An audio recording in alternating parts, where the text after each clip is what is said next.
Hello and welcome to my Expansion Scapes podcast. I'm Olga Aydınoğlu. I'm a shamanic healing practitioner, a painter, and a writer.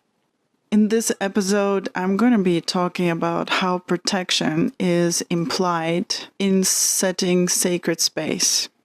So in the previous episode, I was talking about handling or dealing with resistance that comes up when you set your space for a certain creation, manifestation. And I really feel like in the last episode, I didn't get one point across that I do want to cover right now. So I'm writing this book on the 5 elements by talking to the 5 elements psychically, one element at a time, and you can see that in another project on my Expansion Scapes YouTube channel. And I noticed that quite the few of them were talking about sacred space to me and limits and boundaries. And I didn't really think that much about why sacred space was an important topic. Well, then I understood, because my question to each of the elements was, how am I created with this element and how I create with this element? So my topic was a lot about creation. So because I wanted to know, how do I change my creations? How did I create this experience right now that I find myself in?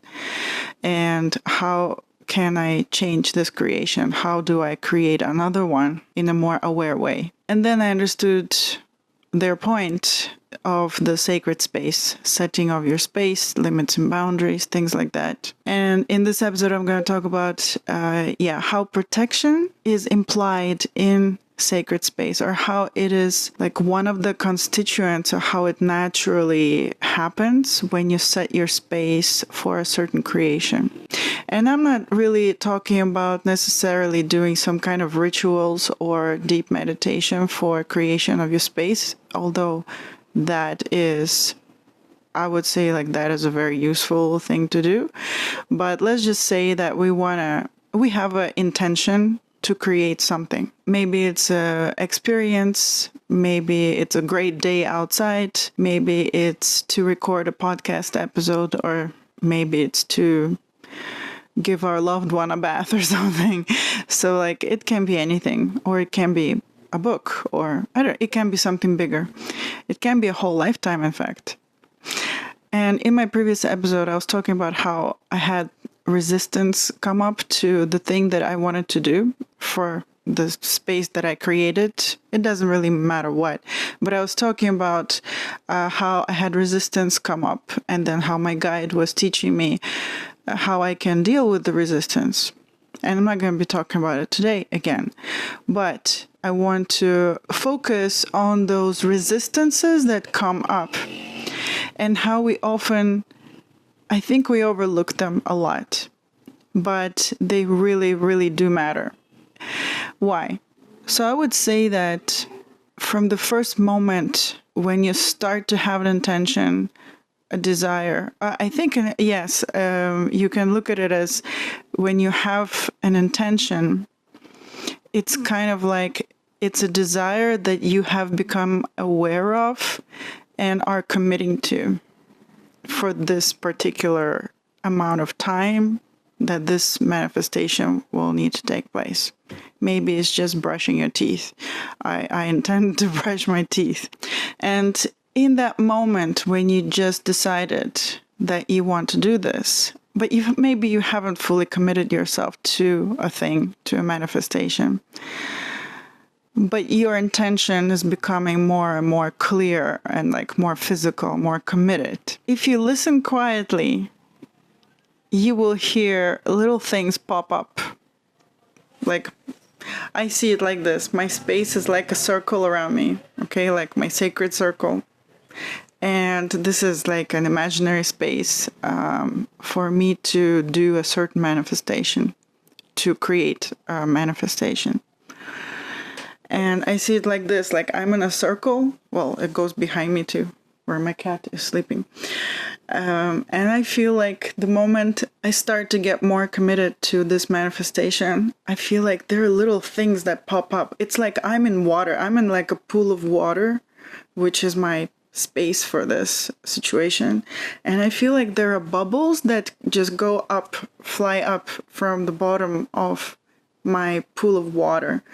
And in some way you can think of it as something coming up from a deeper consciousness, or maybe from somewhere like a deeper layers of my inner organization. And like the bubbles are very small under the water because there's a lot of pressure, and then as they go up they become bigger and they go poof. And so if I listen, hey, so my cats just had a fight. If I listen quietly when I'm setting my intention for something, I can hear those little bubbles come up, and they are resistances. And my guides taught me to see resistances in a new light, in the light of understanding protection. So my guides showed me, Olga, what do you think protection looks like? Or what do you think protection involves? And for me, I saw this image of a crazy, aggressive guy running at me with a sledgehammer, and like from far away, and getting closer and closer at me with a sledgehammer, and he's about to like kill me or destroy me. And that was my classical kind of understanding of the need for protection, is from something aggressive that is coming from outside of me and trying to destroy me. Or in terms of setting a space for a certain manifestation, it's when I'm having this space and I'm having this intentions and I'm working on a project and some external influence comes in, and in my perception it was like, well, I need protection from scary aggressive dudes running at me with sledgehammers or hatchets and trying to destroy me and my manifestations. So my guides were like, yeah, this is your understanding of protection. I'm like, yeah. And they said, well, it doesn't always look like that. They pointed out that the aggressive attacker from outside is a kind of a symbol, but that most of protection, maybe all protection, I don't know. I feel like saying all protection because we do create our experiences, and somehow, some way we do something, or we are something that makes us a match to an external event that may be attacking whatever it is that we're doing. But putting that aside, let's just say that some protection, a lot of protection we need from our own inner, deeper parts of ourselves, our own inner parts of us that have resistances to what we want to create. And we have heard like the classical issues of, oh, you want to create a lot of money. Okay, well, why you're not creating it? Maybe because you are afraid of, you know, what might happen if you do have a lot of money or things like that. And that's why you're not creating the money. So in this sense, my guide said that all those little bubbles that pop up in your kind of space water, they said, listen to them, because they are your internal aggressive dudes running at you, at your manifestation with a sledgehammer. And symbolically, they're threatening the creation of your intention, the manifestation of what you want. So they said you have plenty of those aggressive little guys running around inside of you and limiting you from doing or achieving what you want. And that is how protection is implied in setting your sacred space for a manifestation. Because even at the beginning of you feeling into your intentions, what do you want to create? And starting to build that space, that safe space, that sacred space that is fertile and the right environment for a certain creation. If you listen quietly, you will hear those resistances come up. it can be so simple, like when I want to create an episode and make a video, sometimes I don't do it because there's a little voice that says inside of me, my cats are going to be knocking on the doors. I have 3 cats and I'm going to have to figure out which room to place them in. And they always want to go in and out of doors, and I like to record with closed doors. So then I start to estimate how much energy that's going to take to wait for them to settle in one room. And sometimes I end up not recording anything because I'm just too exhausted even thinking about how I'm going to have to arrange for my cats to stay either in this room or space or in another space, and how I'm going to be very annoyed at having to open and close doors for them, because once they see a closed door, they it's the only thing they ever want to do. They just want to go in and out of that closed door until you leave it open. So that little bubble that comes up with me worrying about my cats distracting me, or my cats preventing me from being able to stay in a space with closed doors, is kind of like that aggressive external dude running at me with a sledgehammer and threatening the manifestation of my intention. And my guides say that when you're sitting there, setting yourself in your space, preparing yourself for a creation, listen to those quiet little bubbles that start to pop up around you, because that is you. If you actually listen and take action, deal with those resistances. If your resistances come up and you actually deal with those resistances, that is protection that is implied in sacred space. And how can you deal with your resistances that come up? One way, I described it in my previous episode, and there is, of course, like a million other ways how to deal with your resistances. That's not the topic of this podcast. So, yeah. That's all I wanted to mention in this episode. It's how protection is a very, very much internal, can be a very much internal thing implied in the process of you setting yourself and your space, your sacred space, for a manifestation. And another way I tend to look at it is, I look at it as like I'm sitting in water, and the water's pretty shallow. And the resistances that come up are like underwater rocks that need attention and need to be seen and heard and dealt with somehow, some way, in order for the thing that you want to do, for that to happen. I also like to look at it like picking up relevant rocks from under the water and looking at them. And sometimes, I guess, I don't see myself throwing them away, but dealing with them somehow, some way, normally just by almost like digesting each rock with awareness and with understanding and with love for yourself.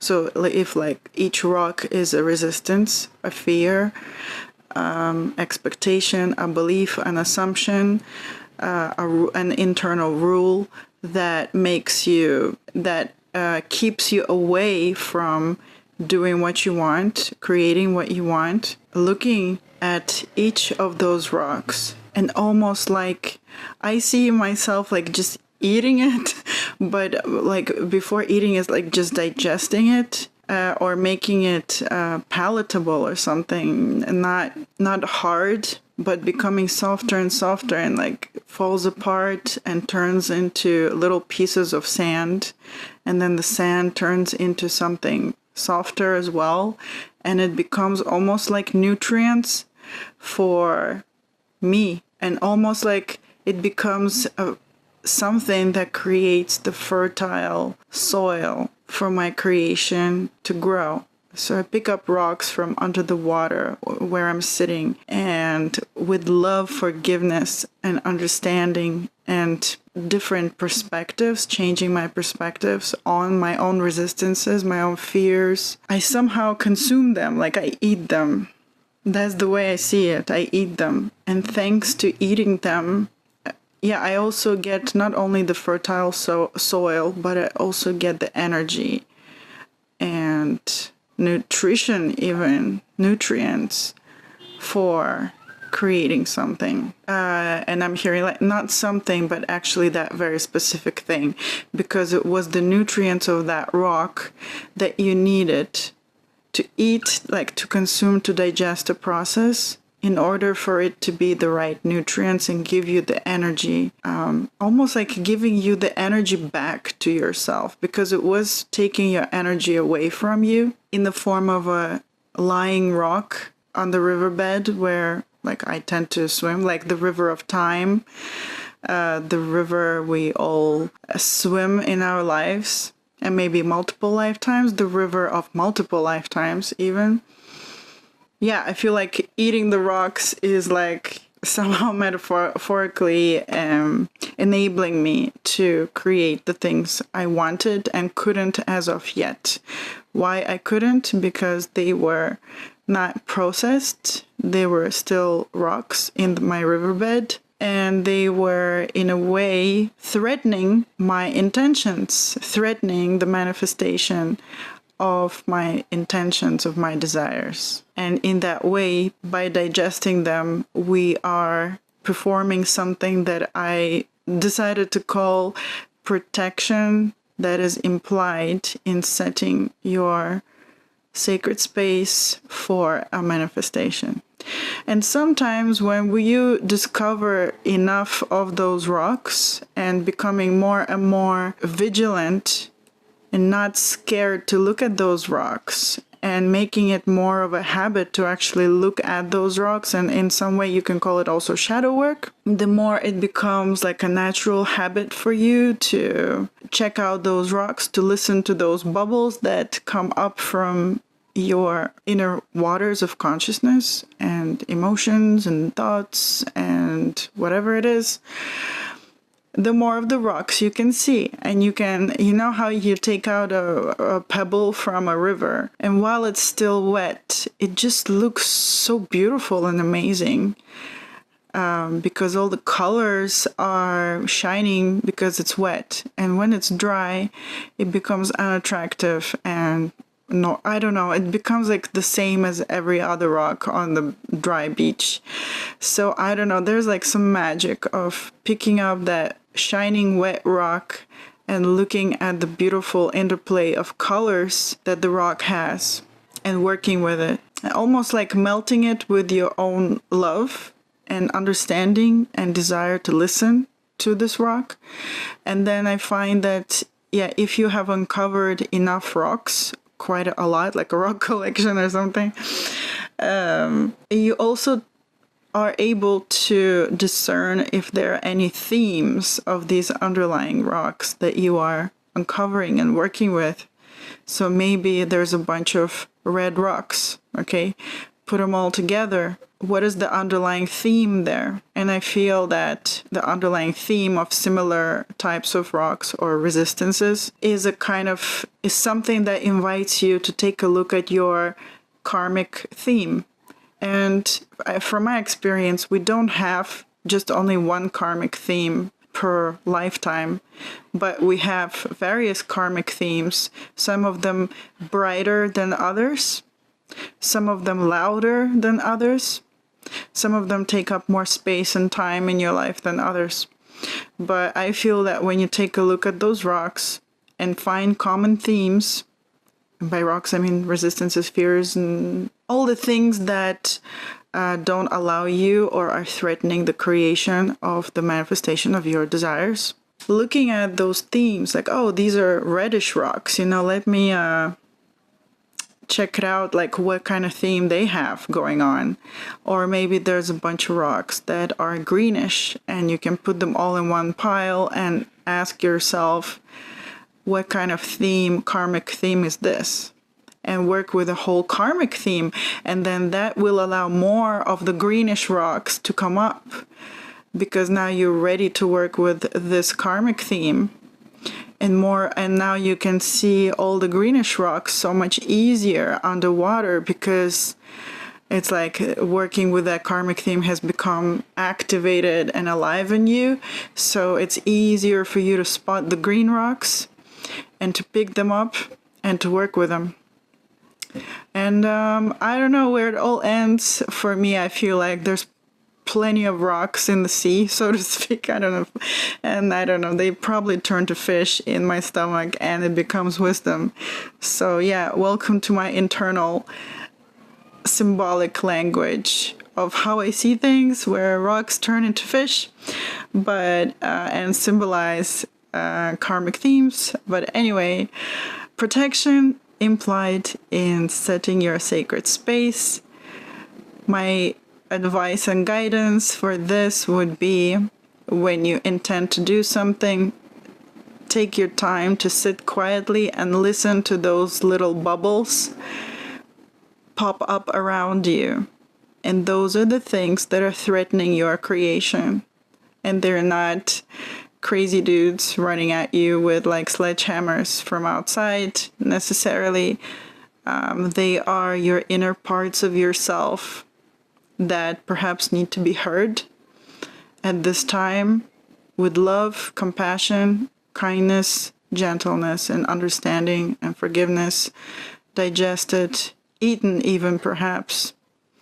And that will give you the nutrition, the energy, and the inspiration and the wisdom like that of fish. In shamanism, fish, especially the salmon, symbolizes wisdom that you can receive from like swimming the waters, your internal waters of the rivers and the seas. Yeah, so turning those rocks into fish and wisdom, and from that being able to actually create your intentions or manifest your desires. Okay, that's all I have for this episode of Protection Implied in Sacred Space. I'm not sure how I'm gonna call this episode, but it's gonna be something like that. Thank you so much if you listened to this whole episode. I'm very grateful. I appreciate you. I acknowledge you. And I am looking forward to more meetings with you like this. Thank you so much. Goodbye.